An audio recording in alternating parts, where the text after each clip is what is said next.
HbA1c, fasting blood sugar, PPPS, urine sugar, lipid profile, HDL, LDL, TGL, total cholesterol, ഇങ്ങനെ കുറേ ടെസ്റ്റുകൾ. ഇതൊക്കെ പലർക്കും ഏകദേശം എന്താണെന്നല്ല അറിയാം. ലാബിൽ ഇപ്പോൾ നോക്കാറുണ്ട്, ആ കടലാസ് ചുരുട്ടിക്കൂട്ടി കഷത്തി വെച്ച് വീട്ടിൽ പോകാറുണ്ട്. ഇത് എന്താണെന്നതിനെ ശരിക്കും വിലയിരുത്താനും ട്രീറ്റ്മെൻറ്റ് സൈഡിൽ ഇത് എങ്ങനെയാണ് ഉപയോഗപ്പെടുത്തേണ്ടത് ഇത് പലർക്കും അറിയില്ല. ഇതൊന്ന് മനസ്സിലാക്കിയാൽ നിങ്ങൾക്ക് ജീവിതകാലം ഫുള്ളി ടെസ്റ്റുകൾ സ്വയം വിലയിരുത്താൻ പറ്റും. ഞാനിപ്പോൾ എക്സാമ്പിൾ HbA1c പറഞ്ഞുതരാം. HbA1c കഴിഞ്ഞ 3 മാസത്തെ ആവറേജ് ബ്ലഡ് ഷുഗറിൻ്റെ ഒരു കൺട്രോളായിട്ട് ഇതിനെടുക്കാം. ഇപ്പം കഴിഞ്ഞ 3 മാസമാണ് ഞങ്ങൾ 10 പ്രാവശ്യമോ 15 പ്രാവശ്യമോ ബ്ലഡ് ഷുഗർ നോക്കി. പല സമയത്ത് ഫാസ്റ്റിങ്ങോ PPPS ഏതോ ആടി ആ നോക്കിയ ബ്ലഡ് ഷുഗറിനെല്ലാം കൂടെ ആവറേജ് 140 ആണെങ്കിൽ HbA1c 7, 110 ആണെങ്കിൽ -30 HbA1c 6, 170 ആണെങ്കിൽ +30 HbA1c 8, 7.1, 7.2, 7.3 എന്ന് പറഞ്ഞാൽ 143, 146, 149 അങ്ങനെ കൂട്ടിയാൽ മതി. പക്ഷേ ഈ HbA1c കുറഞ്ഞു നിൽക്കുമ്പോൾ കൈയടിക്കുക, കൂടി നിൽക്കുമ്പോൾ ടെൻഷൻ അടിക്കുക എല്ലാവരും ചെയ്യുന്നതാണ്. ഇവിടെ ചിന്തിക്കേണ്ടത്, നിങ്ങൾ ഇൻസുലിൻ കുത്തിവെച്ചോ ഹൈ ഡോസ് മരുന്ന് വെച്ചോ ഗുളികകൾ കൊണ്ടോ ബ്ലഡ് ഷുഗർ നല്ലോണം കുറച്ച് നിർത്തിയാൽ നിങ്ങളുടെ HbA1c നല്ല ലോ ആയിരിക്കും. പക്ഷെ അതുകൊണ്ടത് കാര്യം ഇൻസുലിൻ കൊണ്ടോ ഗുളിക കൊണ്ടോ ബ്ലഡ് ഷുഗർ കുറച്ച് നിർത്തിയുകൊണ്ട് നിങ്ങളുടെ ശരീരത്തിൽ അടിഞ്ഞുകൂടുന്ന ഗ്ലൂക്കോസ് തടയാൻ പറ്റുമോ? അതേസമയം ഡയറ്റ് കൺട്രോൾ കൊണ്ടും വൃത്തിയായിട്ട് വ്യായാമം ചെയ്ത് അന്നന്ന് കഴിക്കുന്ന ഗ്ലൂക്കോസ് എനർജിയാക്കി കളഞ്ഞ രക്തത്തിൽ ഗ്ലൂക്കോസ് അടിഞ്ഞുകൂടാൻ സമ്മതിക്കാതെ ആവശ്യത്തിന് മരുന്ന്, അത്യാവശ്യത്തിന് മാത്രം മരുന്ന് ഉപയോഗിച്ചുകൊണ്ട് HbA1c കൺട്രോൾ നിർത്തിയിട്ടുണ്ടെങ്കിൽ ഇത് നിങ്ങൾക്ക് ജീവിതകാലം ഫുൾ ഭാരപ്പെടും. അല്ലെങ്കിൽ നിങ്ങളുടെ ബ്ലഡ് ഷുഗർ കുറവാണ്, HbA1c കുറവാണ്, എല്ലാം കൺട്രോളിലിരിക്കും. പക്ഷെ 10-15 കൊല്ലം കഴിയുമ്പോൾ അടിഞ്ഞുകൂടുന്ന ഗ്ലൂക്കോസ് നിങ്ങളുടെ കാല്, കണ്ണ്, കിഡ്നി എല്ലാം തടിച്ചെതല് തിന്ന പോലെ ഇടയാക്കി കളയും. ഒപ്പം അടിഞ്ഞുകൂടുന്ന കൊഴുപ്പും കൂടെ കൂടുമ്പോൾ നിങ്ങൾക്കറിയാം. ഫാസ്റ്റിംഗ് ബ്ലഡ് ഷുഗർ പലരും നോക്കാറുണ്ട്. ഈ ഫാസ്റ്റ് ബ്ലഡ് ഷുഗർ നോക്കാൻ പോകുമ്പോൾ നിങ്ങൾ തലേ ദിവസം ഒരു ദിവസം ചപ്പാത്തി കുറച്ച്, ഒരു 2 ചപ്പാത്തി കുറച്ച് പച്ചക്കറി എല്ലാം കഴിച്ചിട്ട് പിറ്റേ ദിവസം പോയി നോക്കും. കൃത്യസമയത്ത് കിടന്നുറങ്ങി ഇല്ലാണ്ട്.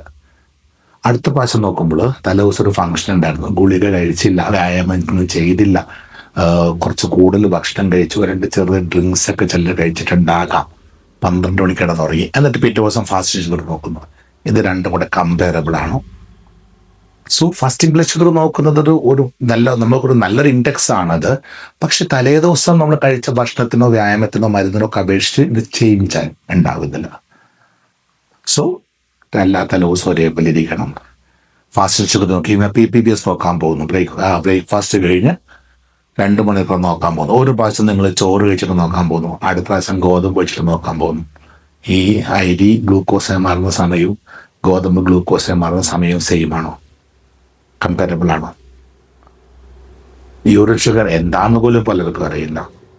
ഒരു ഡാമിൻ്റെ ഹൈറ്റ് 180 അടി. അതിൻ്റെ മുകളിലേക്ക് വെള്ളം പൊങ്ങിയാൽ അധികമുള്ള വെള്ളം ഡാമിൻ്റെ സ്പിൽ ഓവർ കൂടെ പുറത്തേക്ക് ഒഴുകും. ഇതേപോലെ റീനൽ ത്രഷോൾഡ്, കിഡ്നിക്ക് താങ്ങുന്ന ഏറ്റവും കൂടിയ ബ്ലഡ് ഷുഗർ 180 ആണ്, 180. ആ 180യുടെ മുകളിലേക്ക് ബ്ലഡ് ഷുഗർ കൂടിയാൽ അധികമുള്ള ഗ്ലൂക്കോസ് കിഡ്നിയുടെ അരിപ്പകളിലൂടെ ഫിൽറ്റർ മൂത്രത്തിലൂടെ പുറത്തേക്ക് പോകാൻ തുടങ്ങും. ഇതാണ് യൂറിൻ ഷുഗർ. പണ്ട് ഈ യൂറിൻ ഷുഗർ മാത്രം ചെക്ക് ചെയ്താണ് പ്രമേയ രോഗികളെ വൈദ്യന്മാരൊക്കെ പണ്ട് ചികിത്സിച്ചത്. പിന്നീടാണ് ഈ ബ്ലഡ് ഷുഗർ HbA1c എല്ലാം വന്നത്.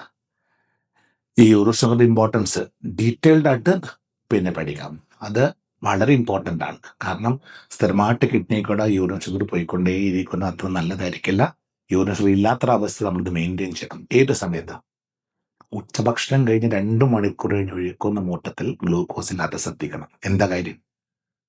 രാവിലെ നമ്മൾ വ്യായാമം ചെയ്യും, രാവിലെ ഇൻസുലിൻ കുത്തും, രാവിലെ ഗുളിക കഴിക്കും. പക്ഷെ മിക്കവരും തന്നെ ഉച്ചക്ക് വ്യായാമം ചെയ്യില്ല, ഉച്ചക്ക് ഇൻസുലിൻ കുത്തില്ല, ഉച്ചക്ക് ഗുളിക കഴിക്കില്ല.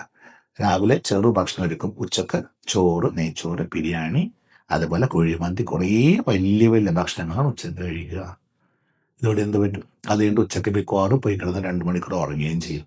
സോ മലയാളിയുടെ ഷുഗർ ഏറ്റവും കൂടുന്നത് ഉച്ചഭക്ഷണം കഴിഞ്ഞ് 2 മണിക്കൂർ കഴിയുമ്പോഴാണ്. ആ സമയത്ത് നിങ്ങൾ ബ്ലഡ് ഷുഗർ ചെക്ക് ചെയ്യാറുണ്ടോ?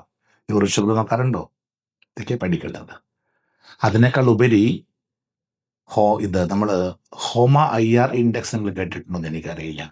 പക്ഷെ ഇൻസുലിൻ റെസിസ്റ്റൻസ് ആണ് പ്രമേയത്തിൻ്റെ അടിത്തറ. എല്ലാത്തരം പ്രമേയത്തിൻ്റെയും തുടക്കം എന്ന് പറഞ്ഞിരിക്കും ഇൻസുലിൻ റെസിസ്റ്റൻസ് എന്ന് തന്നെ കൂട്ടേണ്ടി വരും. ഇൻസുലിൻ റെസിസ്റ്റൻസ് എന്ന ഇൻസുലിൻ ഗ്ലൂക്കോസിനെ മസിൽസിലേക്കും ലിവറിലേക്കും കടത്തി വിടാനുള്ള കഴിവുകൾ. ഓക്കെ, ഇൻസുലിൻ റെസിസ്റ്റൻസ് ആണ് പ്രമേഹത്തിന്റെ സ്റ്റാർട്ടിംഗ് പോയിന്റ്സ് എടുക്കുക, പ്രത്യേകിച്ച് ടൈപ്പ് 2 ഡയബറ്റീസിന്റെ സ്റ്റാർട്ടിംഗ് പോയിന്റ്. പക്ഷെ നിങ്ങൾ ഇന്നൊരു ഇൻസുലിൻ റെസിസ്റ്റൻസ് അളവ് നോക്കിയിട്ടുണ്ടോ? ഇതെങ്ങനെയാണ് പരിശോധിക്കേണ്ടത്? ഇൻസുലിൻ റെസിസ്റ്റൻസ് ഈ മാസം നോക്കി ഇൻസുലിൻ റെസിസ്റ്റൻസ് മൈൽഡ് ആണോ, മോഡറേറ്റ് ആണോ, സിവിയർ ആണോ എന്നൊക്കെ പഠിക്കാൻ മനസ്സിലാക്കുക. ഇനി ഇൻസുലിൻസ് ഇല്ല, ഇത് മനസ്സിലാക്കുക. ഹൈ സിവിയർ ഇൻസുലിൻ റെസിസ്റ്റൻസ് ഉണ്ടെന്ന് വിചാരിക്കുക. ചിട്ടയായിട്ട് ഡയറ്റ് കൺട്രോൾ ചെയ്ത് ചിട്ടയായിട്ട് വ്യായാമം ചെയ്ത് ഇൻസുലിൻ റെസിസ്റ്റൻസ് ഇല്ലാതാക്കണമെങ്കിൽ മസിൽസിന്റെ ഉള്ളിൽ സ്ഥലം ഉണ്ടാക്കി കൊടുത്ത് ബ്ലഡിലെ ഗ്ലൂക്കോസ് മസിലിൽ കയറിപ്പോകാൻ പാകത്തിന് വ്യായാമം ചെയ്ത് ഇൻസുലിനെ സെൻസിറ്റിവിറ്റി കൂട്ടി റെസിസ്റ്റൻസ് ഇല്ലാതാക്കി കൊടുത്തോളാം.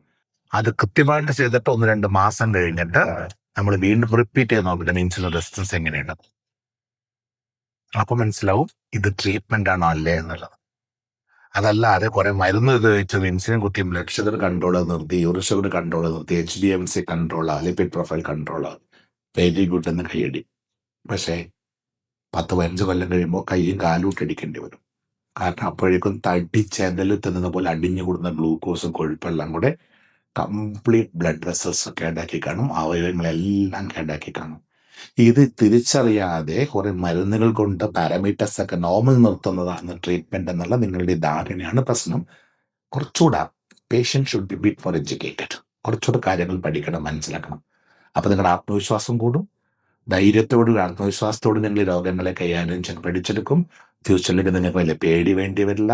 നിങ്ങളുടെ കാലം കണ്ണ് കിഡ്നി ഒന്നും കേടാതിരിക്കാൻ എന്തു വേണം എന്ന ചിന്ത എപ്പോഴും മനസ്സിലുണ്ടായിരിക്കണം.